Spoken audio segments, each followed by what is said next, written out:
1-888-PAID now. Bottom of the hour, check the top box. That's a live look in Newton, Iowa. We are awaiting President Obama's Earth Day remarks, but more importantly, to see if he says something about what the Attorney General had to say about these CIA interrogations. In the middle box, Secretary of State Hillary Rodham Clinton is telling lawmakers that the core goal of the president's anti-terror strategy is to defeat al-Qaeda to prevent its return to Afghanistan. And in the bottom box, the suspect in the killing of intern Chandra Levy has arrived in D.C., where he's expected to appear in court on a first-degree murder charge. Martha. All right, we have been telling you about this story, and it's a little bit complicated, so we want to break it down for you. But the latest news in all of this is that the U.S. Attorney General, Eric Holder, is reportedly saying that he will, quote, follow the law in probing behind these CIA interrogation policies that happened right after 9/11. This comes on the heels of a memo that surfaced from President Obama's National Intelligence Director, Dennis Blair, and he reveals that the harsh interrogation techniques that were banned by the White House, by this White House, in fact, worked when they were implemented. Part of his memo from Dennis Blair says this. He says the OLC memos make clear that senior legal officials judged that the harsher methods to be legal, that they were legal, and that senior policymakers authorized their use. High-value information came from these interrogations in which these methods were used and provided a deeper understanding of the al-Qaeda organization that was attacking this country. Blair followed up by saying, quote, there is no way of knowing if the info could have been gathered through other means. So he's hedging. He's saying it worked, but maybe we could have gotten it another way. Let's bring in today's panel. Mark Thiessen is a former chief speechwriter for Bush 43 and a former speechwriter for the Defense Secretary Donald Rumsfeld. Brigadier General Thomas L. Hemingway is a retired Air Force Judge Advocate General and former legal advisor in the Office of Military Commissions under the Department of Defense. And Doug Schoen is a Democratic pollster and Fox News political analyst. Doug, I want to start with you. All right, so what we have is Eric Holder saying just a little while ago, he's leaving the door open. He's saying we're going to follow the law where it leads, which means we may actually prosecute some Bush administration officials. Politically, why would the administration want to go down that road right now? What does it get them? Well, they're being pressured by the left to go after people who the left believes have committed crimes. And what it gets the Obama administration is, one, the left off their back, who they need to pass their agenda, and two, it creates this good-bad distinction, moral, immoral, between President Bush and his people who were perceived as having done wrong, even perhaps criminal things, and the Obama administration, who's perceived as doing different things on a different course. So perhaps it sort of, stirs up some of the emotions that wanted change, right? Remember, everybody, remember what you didn't like about the Bush administration, to some extent. Yeah, it's clear we want change as the American people. It's also clear that as tough a road to hoe as President Obama and the country have, when posed with a choice between President Obama's agenda and the Bush agenda, people choose the Obama agenda without any problem. All right, let me bring in the Brigadier General. Sir, welcome. Thank you very much for being here today. Thank you. One of the bottom lines here, if you're going to talk about bringing the Attorney General into this and seeing where the law takes us, as you assess this situation, were there any laws broken by the administration in going forward with these techniques, these interrogation techniques?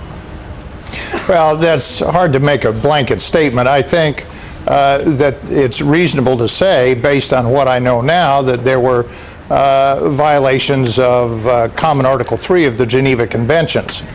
Whether or not there's been a violation of Title 18, the U.S. Criminal Code, I think would have to be examined on a case-by-case basis.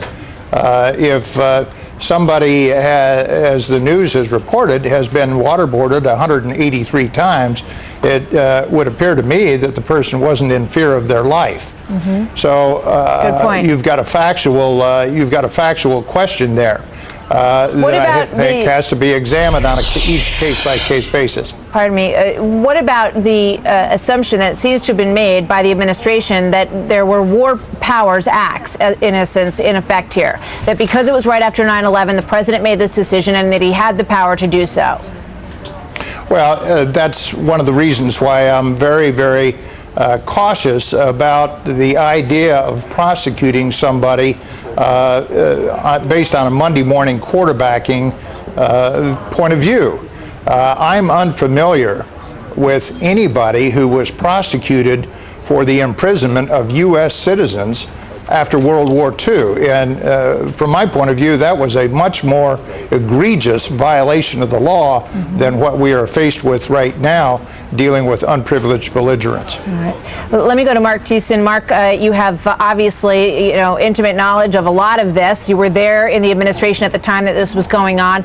Talk to me about, first of all, do you know of any reaction from any of these players, Secretary Rumsfeld, for example, of what they're saying and thinking about the possibility that there could be prosecutions?